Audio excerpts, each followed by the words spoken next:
गौरी पुत्र गणेश भगवान की जय। जय श्री कृष्णा, राधे राधे। नमस्कार दोस्तों, आपके अपने YouTube चैनल एक्सप्लोरिंग देवस्थानम में आपका स्वागत है। इस वीडियो में हम निर्जला एकादशी की व्रत कथा सुनते हैं।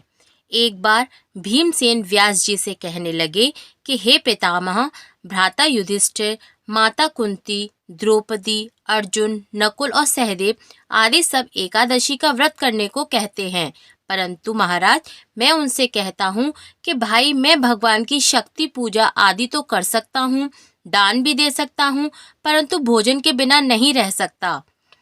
इस पर व्यास जी कहने लगे कि हे भीमसेन, यदि तुम नरक को बुरा और स्वर्ग को अच्छा समझते हो तो प्रतिमास की दोनों एकादशियों को अन्न मत खाया करो। भीम कहने लगे कि हे पितामह, मैं तो पहले ही कह चुका हूँ कि मैं भूख सहन नहीं कर सकता। यदि वर्ष भर में कोई एक ही व्रत हो तो मैं रख सकता हूँ, क्योंकि मेरे पेट में व्रक नाम वाली अग्नि है, सो मैं भोजन किए बिना नहीं रह सकता। भोजन करने से वह शांत रहती है, इसलिए पूरा उपवास तो क्या, एक समय भी भोजन के बिना मैं नहीं रह सकता।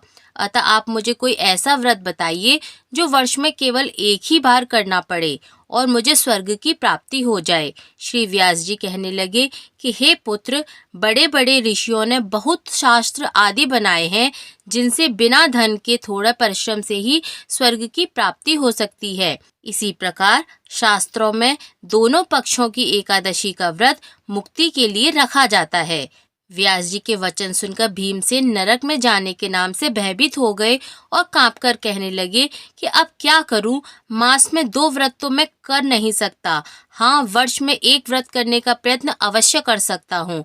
अतः वर्ष में एक दिन व्रत करने से यदि मेरी मुक्ति हो जाए तो कोई ऐसा व्रत मुझे बताइए। यह सुनकर व्यास जी कहने लगे कि वृषभ और मिथुन की संक्रांति के बीच ज्येष्ठ मास के शुक्ल पक्ष की जो एकादशी आती है उसका नाम निर्जला है। तुम उस एकादशी का व्रत करो। इस एकादशी के व्रत में स्नान और आचमन के सिवा जल वर्जित है। आचमन में 6 मास से अधिक जल नहीं होना चाहिए, अन्यथा वह मद्यपान के सदृश हो जाता है। इस दिन भोजन नहीं करना चाहिए, क्योंकि भोजन करने से व्रत नष्ट हो जाता है। यदि एकादशी को सूर्योदय से लेकर द्वादशी के सूर्योदय तक जल ग्रहण न करें तो उसे सारी एकादशियों के व्रत का फल प्राप्त होता है। द्वादशी को सूर्योदय से पहले उठकर स्नान आदि करके ब्राह्मणों को दान आदि देना चाहिए। इसके पश्चात भूखे और सत्पात्र ब्राह्मण को भोजन कराकर फिर आप भोजन कर लेना चाहिए। इसका फल पूरे 1 वर्ष की संपूर्ण एकादशियों के बराबर होता है। व्यास जी कहने लगे कि हे भीमसेन, यह मुझको स्वयं भगवान ने बताया है। इस एकादशी का पुण्य समस्त तीर्थों और दानों से अधिक है। केवल एक दिन मनुष्य निर्जल रहने से पापों से मुक्त हो जाता है। अतः जो मनुष्य निर्जला एकादशी का व्रत करते हैं उनकी मृत्यु के समय यमदूत आकर नहीं घेरते, वरन भगवान के पार्षद उसे पुष्पक विमान में बिठाकर स्वर्ग को ले जाते हैं।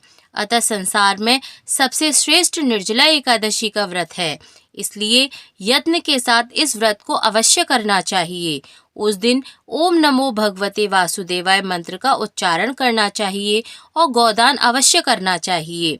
इस प्रकार व्यास जी की आज्ञा अनुसार भीमसेन ने इस व्रत को किया, इसलिए इस एकादशी को भीमसेनी या पांडवी एकादशी के नाम से भी जाना जाता है।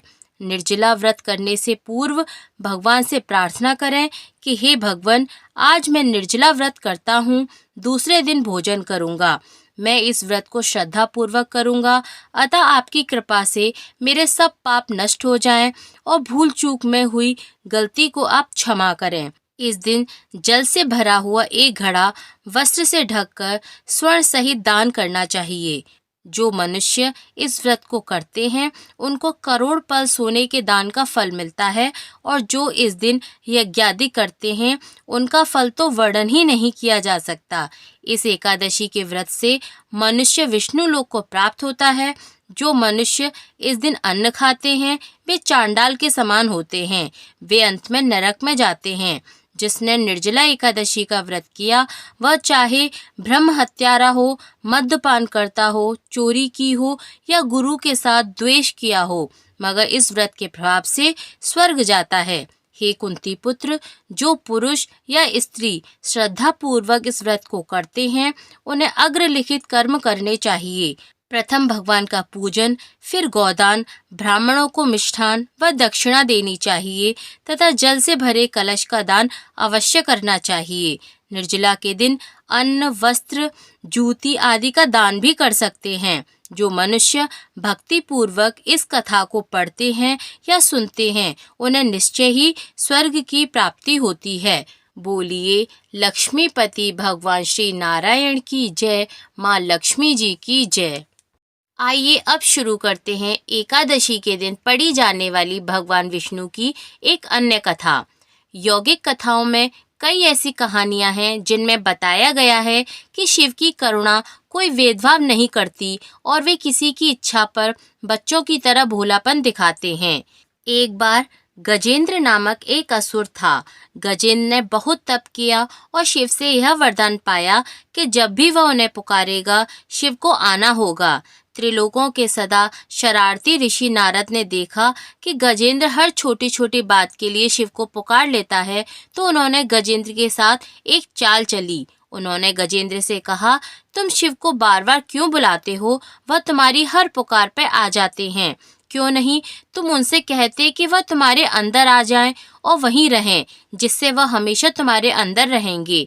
गजेंद्र को यह बात अच्छी लगी और फिर उसने शिव की पूजा की।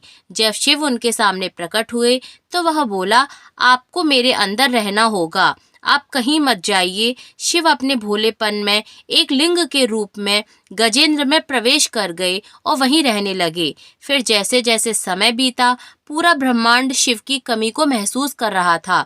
कोई नहीं जानता था कि वह कहाँ हैं। सभी देव और गण शिव को खोजने लगे। काफी खोजने के बाद जब कोई यह पता नहीं लगा पाया कि वह कहाँ हैं, तो वे हल ढूंढने के लिए विष्णु भगवान के पास गए। विष्णु भगवान ने यह स्थिति देखी और कहा, वह गजेंद्र के अंदर हैं। फिर देवों ने उनसे पूछा कि वे शिव को गजेंद्र के अंदर से कैसे निकाल सकते हैं, क्योंकि गजेंद्र शिव को अपने अंदर रखकर अमर हो गया था।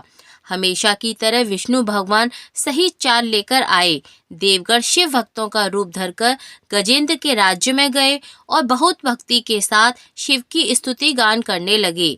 शिव का महान भक्त होने के कारण गजेंद्र ने इन लोगों को अपने दरबार में आकर गाने और नाचने का न्योता दिया। शिव भक्तों के वेश में देवों का यह दल आया और बहुत भावनाओं के कारण बहुत भक्ति पूर्वक वे शिव के लिए भक्तिगान गाने और नाचने लगे। शिव जो गजेंद्र के अंदर बैठे हुए थे वह खुद को रोक नहीं सकते थे, उन्हें जवाब देना ही था, तो वह गजेंद्र के टुकड़े करके उनसे बाहर निकल गए। विष्णु भगवान की यह लीला देखकर सभी देवगण और उस सभा में उपस्थित सभी लोग उनका गुणगान करने लगे।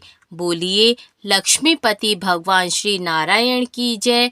माँ लक्ष्मी जी की जय। भोलेनाथ की जय।